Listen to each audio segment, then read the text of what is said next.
मंगलमय मंगल करण बीतराग विज्ञान। नमो ताहि जाते भये अरहंतादि महान। जो विद्यादि सागर सुधी जो विशुद्ध सागर सुधी। गुरु है हितैषी शुद्धात्म में निरत नित्य हितोपदेशी। वे पाप ग्रीष्म ऋतु में जल है सयाने। पूजून है सतत केवल ज्ञान पाने। पूजून है सतत केवल ज्ञान पाने। पूजून है सतत केवल ज्ञान पाने। समय देशना भाग 4 ग्रंथ में आचार्य विशुद्ध सागर महाराज ने लिखा है 82वां।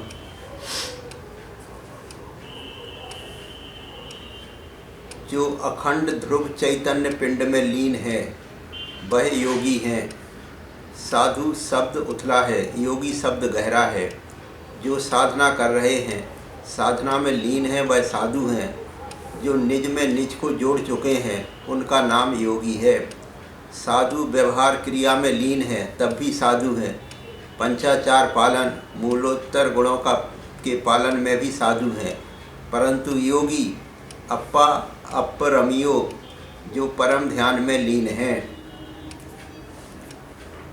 जिसने योगों को रोक लिया है वह योगी है। जो योगों को साथ रहा है उसका नाम साधु है। जो योगों की चंचलता में लगा हो वह योगी नहीं, साधु नहीं, वह तो रागी भोगी है। इन बाहर के लोगों से अपन को प्रभावित नहीं होना है।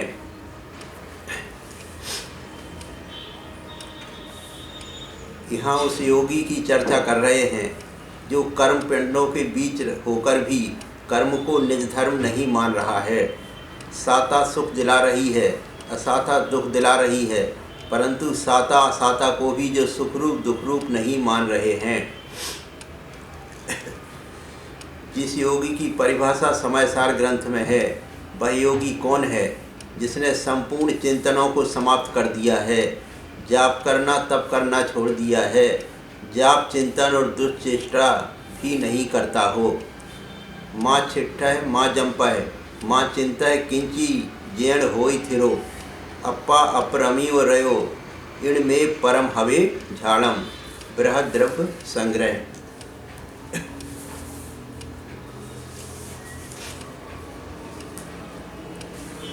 यह परम योग है जहाँ कोई चेष्टा ना हो, कोई जाप ना हो, कोई जप ना हो, कोई चिंतन ना हो। निध्रुव आत्मा को ध्रुव आत्मा में लीन कर लेना यह परम योग है। निर्ग्रंथ योगी इस योग की सिद्धि मात्र के लिए जिन दीक्षा धारण करते हैं, शेष किसी योग की सिद्धि के लिए नहीं धारण करते। जब मैं इस गात्र मात्र परिग्रह का विसर्जन करने आया हूँ तो फिर उस गात्र को सजाने की आवश्यकता क्या?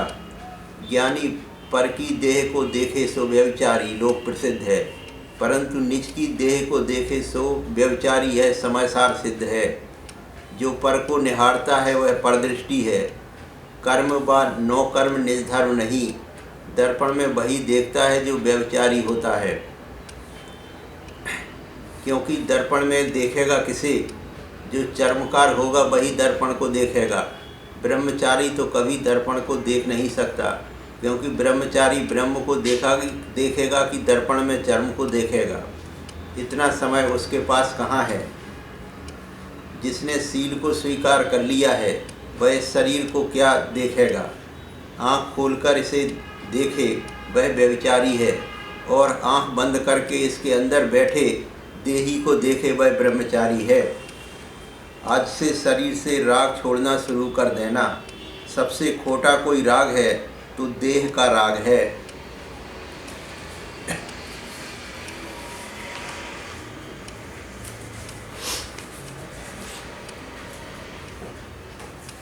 तेरासीवां।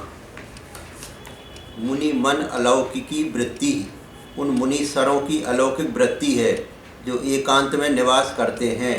साधना का शत्रु है नानत्व का परिचय, और साधना का मित्र है एकांत का परिचय। जनसंपर्क साधुता का शत्रु है। जैसे हरे वृक्ष के ऊपर बिना जड़ की अमर बेल चढ़ जाए तब स्वयं तो हरियाली रहेगी, परंतु जिस पर चढ़ी है उसको सुखा देगी। यह साधना का हरा वृक्ष, इस पर जनसंपर्क की अमर बेल चढ़ गई तो बढ़ती जाएगी, परंतु साधना को सुखा देगी। जो जंगलों में रहकर एकांत में समयसार का पाठ किया करते थे, यदि उनका जनसंपर्क बढ़ जाएगा तो समयसार का पाठ गूंजना बंद हो जाएगा और लोक के पाठ प्रारंभ हो जाएंगे। वियोगी धन्य है जिन्होंने आँख कान मुँह तीनों बंद कर लिए हों।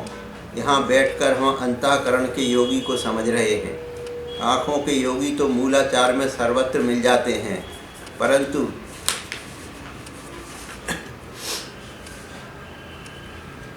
समयसार के योगी को देख रहे हैं। इतनी ऊंची बात जब प्रारंभ होती है तो आप इसे असंभव कहकर खिसक जाते हो, परंतु सत्य मानना यह असंभव नहीं, संभव व्याख्यान ही है। क्योंकि सत्य जो है वह रस के ऊपर है और रस छिलके के ऊपर है।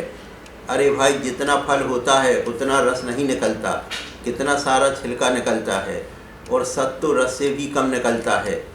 ज्ञानियों, समयसार रस नहीं, फल नहीं, यह समयसार सत्य है। जिन मुद्रा फल है, सामायिक रस है, सामायिकानुभूति सत्य है। अपने सत्य में लीन हो जाओ, यही सामायिक है। सद्द्रव्य लक्षणम, अपने निज ध्रुव द्रव्य में लीन हो जाओ, यही सामायिक है। परद्रव्यों को हृदय से विलीन कर दो, यही सामायिक है।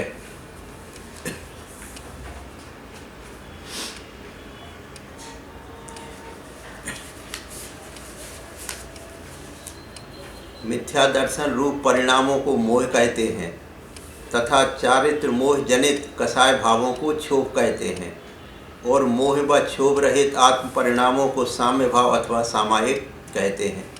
सामायिक का तात्पर्य है समत्व भाव, और समत्व भाव का तात्पर्य है परद्रव्यों से ममत्व का अभाव करना, कसाय पर विजय प्राप्त करना।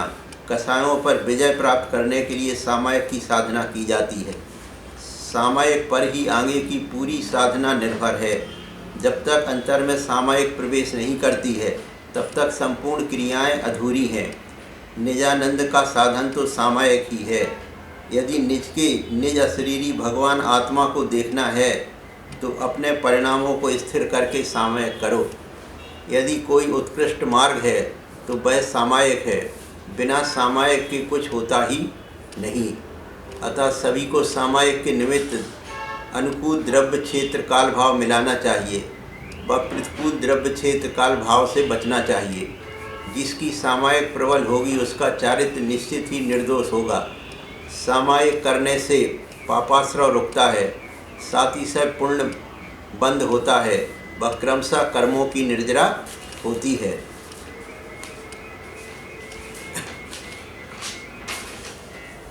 स्वा से स्वा की चर्चा करना ही वास्तविक चर्चा है, जिसके माध्यम से आत्म अर्चा होती है।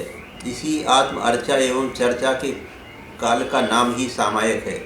इस काल को प्रमाद, आलस, निद्रा, तंद्रा में मत खो देना, क्योंकि यही एक अनुपम अद्वितीय काल है जिसमें स्वयं से मुलाकात होती है, यानी निज से निज की बात होती है। दूर हटो प्रकृत परिणाम। जिस जीव ने यह भजन लिखा है वह भी अध्यात्म का ज्ञानी था। जितने प्रकृत परिणाम हैं इनसे दूर हटिए। जो विषय चल रहा है, यदि ऐसा योगी मन में प्रवेश कर गया तो वह योगी बाहर देखेगा नहीं, और जिसने इस अनुभूति को ले लिया फिर बाह्य अनुभूति में उसका मन लगेगा नहीं। 6 प्रकार की सामायिक: द्रव्य सामायिक, क्षेत्र सामायिक, काल सामायिक, भाव सामायिक, नाम सामायिक, स्थापना सामायिक। यदि दिगंबर मुनि इन 6 सामायिक को समझ ले तो समय सार को प्राप्त कर लेगा, सामायिक सफल हो जाएगी। शुभाशुभ नाम में तुम शुभाशुभ भाव करते हो तो तुम्हारी नाम सामायिक भंग हो गई। अपना नाम सुनकर प्रसन्न होना, यह नाम सामायिक बिगड़ना है। जय हो महावीर स्वामी की, यह आपकी नाम सामायिक हो गई। मिथ्या दृष्टि देवी देवताओं की स्थापना कर रहे हो तो आपकी स्थापना सामायिक भंग हो रही है। देव देवी से द्वेष कर रहे हो तो स्थापना सामायिक भंग हो गई। किसी की फोटो तस्वीर देखकर तुम्हें राग आ रहा है तो तुम्हारी स्थापना सामायिक भंग हो गई। किसी की तस्वीर देखकर द्वेष आ रहा है तो स्थापना सामायिक भंग हो गई। पंथ आदि के विकल्प सामायिक का साधन किंचित मात्र भी नहीं है। सामायिक का अर्थ है समता सर्वभूतेषु संयमा सुभावना आर्तरोध परित्याग तद्धि सामायिकम मतम। जीवी मरणे लाहा लाहे संजोगे विप्पयोगे या बंधुरिसुहि दुखादो समदा सामाय्यम राम। जीवन में, मरण में, लाभ में, अलाभ में जो साम्य भाव है उसका नाम है सामायिक। बैठे रहने या खड़े रहने का नाम सामायिक नहीं है, यह तो तन की क्रिया है। आपको श्रेष्ठ तो यही है उत्थित तो उत्थि, जो परिणामों से भी खड़ा हो और शरीर से भी खड़ा हो, उत्तम पुरुष है। परंतु शरीर अस्वस्थ है तो क्या लेटकर सामायिक कर सकते हैं? तो क्या व्रत छोड़ दें? लेटे लेटे शवासन से भी सामायिक हो सकती है। परंतु गप्पों में मस्त हो और सामायिक के काल में लेट जाओ तो बिल्कुल छूट नहीं है। भो ज्ञानी, पंखे में सामायिक कहाँ, सामायिक में पंखा कहाँ। इसलिए पंखे में, कूलर में सामायिक नहीं होती।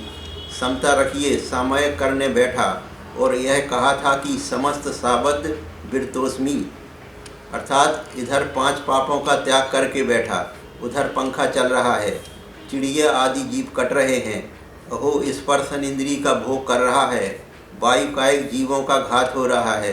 तुम सामायिक कर रहे हो तो बंधक ही हो, चाहे मच्छर के लिए चलाया हो, चाहे किसी और के लिए, चाहे कछुआ हो, चाहे आलाउट हो, सब हिंसा है। अपने ऊपर लक्ष्य करके धर्म की बात करना। यदि वास्तव में सम्यक दृष्टि है तो वह यह सब कुछ नहीं करेगा, वह प्रसम संवेग से युक्त होगा। वह ना तो कछुआ छाप जलाएगा ना आलाउट। ज्ञानी, मुझसे श्रावकाचार मत करवा लेना, अन्यथा उठकर भागना पड़ेगा या सच्चा श्रावक बनना पड़ेगा। मृदुल चर्या को निकाल देना, यह श्रावकाचार नहीं है। इतना तो चलता है, इसे पहले चलता कर देना।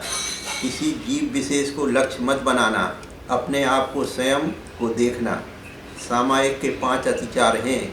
योग दुष्परिनिधानादार स्मृत्यु नुपस्यानानि। मन वचन काय का दुष्प्रणिधान, स्मृति को भूल जाना और आदर का ना होना, ये सामायिक व्रत के 5 अतिचार हैं। द्रव्य क्षेत्र काल सामायिक। बहुत गर्मी लग रही है, क्या नरकों में पटक दिया महाराज? हे ज्ञानी, तेरी काल सामायिक गई। जिस काल में भाव खराब हो रहे हैं, काल सामायिक गई। ठंडी में ठंडी सता रही है, गर्मी में गर्मी सता रही है, तेरी काल सामायिक गई। द्रव्य सामायिक चलो, जहाँ अच्छे भगवान दिखेंगे वहाँ सामायिक करेंगे। एक भैया तो श्रेयांश गिरी से घर चले गए, क्यों? भगवान सुंदर नहीं है, इसलिए पूजा में मन नहीं लगता। हे अभागे, प्रतिमा में तेरी राग दृष्टि है, वीतरागता में दृष्टि नहीं है, अतः द्रव्य सामायिक चली गई। और जब द्रव्य सामायिक ही नहीं तो भाव सामायिक है कहाँ? भोली आत्मा ईंट पर ईंट रखने में लग गए, आत्मा की ईंट को भूल ही गए। यही कारण है कि वे निर्ग्रंथ योगी जंगल में रहते थे। कुछ भी नहीं करना, जरा भी करने का भाव आया, उपयोग गया तो सामायिक भंग होगी। किंचित भी दृष्टि पर वस्तु में गई तो तुम्हारी द्रव्य सामायिक भंग हो गई। समझो वस्तु स्वरूप। इस पुद्गल को मत देखना, यह परद्रव्य है। इसको देखने लग गया तो द्रव्य सामायिक गई। क्षेत्र सामायिक। भैया, मेरा मन तो उदासीन आश्रम में ही लगता है। हे ज्ञानी, तूने सामायिक को जाना ही नहीं अभी। कोई कहता है कि जंगल में सामायिक करूँगा, कोई कहता है कि पहाड़ पर बैठकर करूँगा। भोली आत्मा, जहाँ समय हो जाए वहीं बैठ जाओ, नहीं तो तेरी क्षेत्र सामायिक गई। एक सज्जन आए, बोले कि महाराज, अब तो आपकी ख्याति फैलने लग गई है। महाराज, मेरा एक सोच है कि कोई संस्था, हॉस्पिटल, तीर्थ गोद ले लो, उसका उद्धार करा दो। मैंने कहा, ज्ञानी तू बिल्कुल ठीक कह रहा है, परंतु मेरा एक सूत्रीय कार्यक्रम है।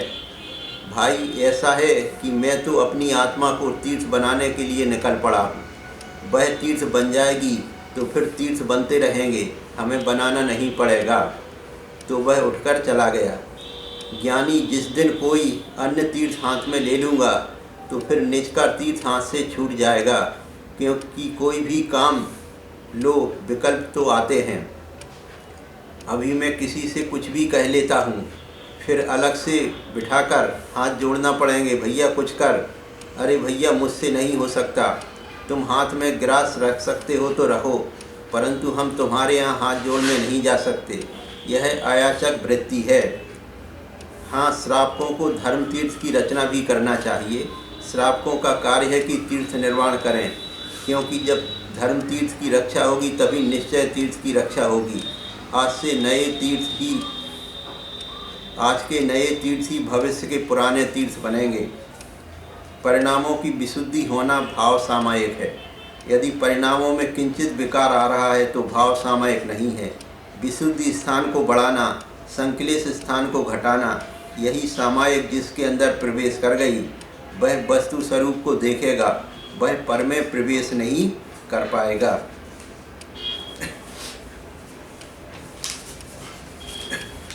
चौरासीवां,